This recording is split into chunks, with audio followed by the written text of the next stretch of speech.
एक बार की बात है, गर्मी का मौसम था और एक चींटी करी मेहनत से अपने लिए अनाज जुटा रही थी। दरअसल वह सोच रही थी कि धूप तेज हो जाए, इससे पहले क्यों न अपना काम पूरा कर लिया जाए। चींटी कई दिनों से इस काम में जुटी थी। वह रोजाना खेत से उठाकर दाने अपने बिल में जमा करती थी। वहीं पास में ही एक टिड्डा फुदक रहा था। मस्ती में वह नाच रहा था। पसीने से तरबतर चींटी अनाज ढोते ढोते थक चुकी थी। पीठ पर अनाज लेकर बिल की तरफ जा रही थी। तभी टिड्डा फुदक कर उसके सामने आ गया। बोला, प्यारी चींटी, क्यों इतनी मेहनत कर रही हो? आओ मजे करें। चींटी ने टिड्डे को नजरअंदाज किया और खेत से उठाकर एक एक दाना अपने बिल में जमा करती रही।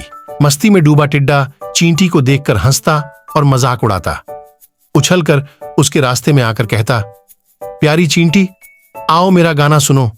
कितना बढ़िया मौसम है, ठंडी हवा चल रही, सुनहरी धूप है। क्यों मेहनत करके इस खूबसूरत दिन को बर्बाद कर रही हो?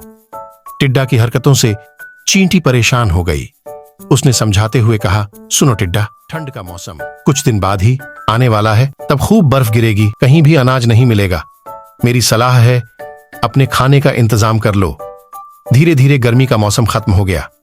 मस्ती में डूबे टिड्डे को पता ही नहीं चला कि गर्मी कब खत्म हो गई। बारिश के बाद ठंड आ गई। कोहरे और बर्फबारी की वजह से बमुश्किल सूरज के दर्शन हो रहे थे। टिड्डे ने अपने खाने के लिए बिल्कुल भी अनाज नहीं जुटाया था। हर ओर बर्फ की मोटी चादर पड़ी थी। भूख से टिड्डा तड़पने लगा। टिड्डे के पास बर्फबारी और ठंड से बचने का भी इंतजाम नहीं था। तभी उसकी नजर चींटी पर पड़ी। अपनी बिल में चींटी मजे से जमा किए हुए अनाज खा रही थी। तब टिड्डे को एहसास हुआ कि समय को बर्बाद करने का उसे फल मिल चुका है। भूख और ठंड से तड़पते टिड्डे की फिर चींटी ने मदद की। खाने के लिए उसे कुछ अनाज दिए। चींटी ने ठंड से बचने के लिए खूब घास फूस जुटाए थे। उसी से टिड्डे को भी अपना घर बनाने के लिए कहा। कहानी से सीख, अपने काम को मेहनत और लगन के साथ करना चाहिए। उस वक्त भले ही लोग मजाक उड़ाएं, लेकिन बाद में वे ही तारीफ करेंगे।